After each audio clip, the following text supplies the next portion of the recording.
Hi guys, welcome back to the Junior Educators Podcast. Today is the third episode of this podcast, and we are talking about those 4 writing theories. So, as you know, if you've listened to my podcast before, I'm a junior at SUNY New Paltz, majoring in early childhood education, concentration in English. But if you haven't, that's a little bit about me. But let's get into what we are going to talk about today. So today we're going to be talking about the 4 theories of writing. If you've never heard of them, they are based on the emergent literacy theory that was created by several key researchers in the last 20th century. The main one is Mary Clay. She's a researcher and educator from New Zealand. She's known for a lot of her influential work in early literacy. She's credited for the term emergent literacy. She wrote about it in her doctoral thesis. But yeah, that's just some background. And I was kind of inspired to make this episode after I read Tracy S. Hodges' Theoretical Speaking, an examination of 4 theories and how they support writing in the classroom. It was a really interesting piece of writing that it's really influential to me and other future educators who might need to use theories like this in the classroom in the future. So let's talk about them. So the first one is the cognitive process theory.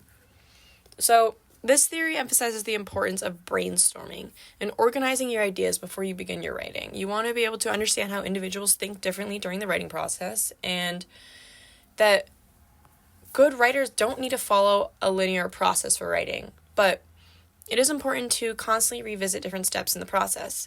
And a lot of people, everyone has their own way of writing, their own process of writing. So some people might need a graphic organizer. Some people might need to just jot down all the ideas that come into their head and put them in kind of do a quick write thing. I love the quick write strategy. So if you want to use that in your classroom, you bring up a topic that your students are going to write about. You give them 5-10 minutes, not to worry about their grammar, not to worry about anything, except just jot down their ideas, make sure they don't pick their pencils up, just write. And when they actually go to start drafting their essay or just to start writing, however they want to do it, they have this sheet of all their ideas. And that can it helps a lot with writer's block. I love the quick write strategy. Or graphic organizers, of course, everybody knows what a graphic organizer is. Just to have that when you go back, when you're initially writing, when you're revising, it's really important. So that's pretty much the cognitive process theory. The second theory is the socio-cultural theory. This emphasizes the impact that motivation, effect, and social influence has on a person's writing. This emerged from Vygotsky. If you are an education major, you've definitely learned about him. He's a child psychologist. He says that children learn from the world around them, or those who have a greater mastery of the subject. So teachers could be students that are grasping the topic even more than they are, and authors of books that they've read on the subject that they're learning, or anyway, in general. But for this theory, as looking at in a teacher aspect, you're trying to be more of a co-author of a student's writing instead of a critic or an editor. Historically, writing has been viewed as a solitary activity, but with the significance of socio-cultural theory, writing is now supported as a collaborative social activity in which novice writers can learn from more experienced writers. That's just a quote from Hodges' writing. I think it's kind of interesting. But yeah, so writing is a tool for learning. It's not just a subject. You want kids to be writing all the time by taking notes, collecting research, writing summaries on topics they're learning about, journal entries. This theory also emphasizes the importance of collaborative writing activities peer review to build self-efficacy. You want to be able to learn from the people around you. Oh, what do they think I should do? How do they approach writing? How can I approach writing? Students can learn different writing skills and tactics from one another, and that's really important. Teachers also play an active role in the peer reviewing, but it's really important that teachers try the face-to-face method rather than having all the students hand in their work, writing on it, and giving it back to the students, because for the most part, students don't really look at that stuff. Even if they do, they might not fully understand what the teacher's trying to say, so that face-to-face conversation about their writing lets the student ask questions. It's so much more personal, and it's so much more beneficial for both student and teacher, too. You get to know each other, how they write, how they struggle with writing. But yeah, so the next theory is social cognitive theory.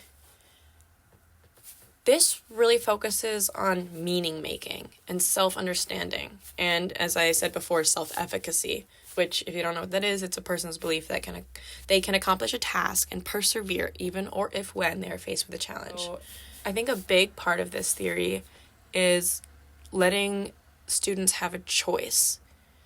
And I know for some assignments there might be limited choices, but even just to how the media they use to create that assignment, it gives them that ownership and interest, therefore producing work that they're proud of, that they like, that they want to work on. I don't know, it's really important for letting children really push themselves in a writing standpoint. Also, they talk about modeled writing a lot. So that's basically like a class collaboration of writing. So the teacher and the peers together are going to create a piece of writing together so they can ask questions. It just feels like it's a very equal playing field of students asking questions that, oh, maybe another student had that, but it was a little bit weary to ask. Oh, the student had that idea. Oh, I might use that in my writing. Make sure students have that academic motivation. Make sure they have a support system, their emotional state, their understanding of where they're at in their learning compared to other students. It's just really important that they have that confidence in themselves to accomplish their best work and to push themselves to learn more. So the last theory is the ecological theory. This focuses on writing as a component of one's development, and it is reliant upon their interactions with others. So students and children in general are influenced most by social relationships that they react with every day, from their family, which is the most influential, to peers, to the people at the school, to extended family, society and government as well, but to a bit of a lesser degree. This theory basically emphasizes building a word-conscious environment for students and a writing-conscious environment as well, just writing in all aspects of the day can just make writing more complex ideas and writing longer and for harder assignments just so much more natural.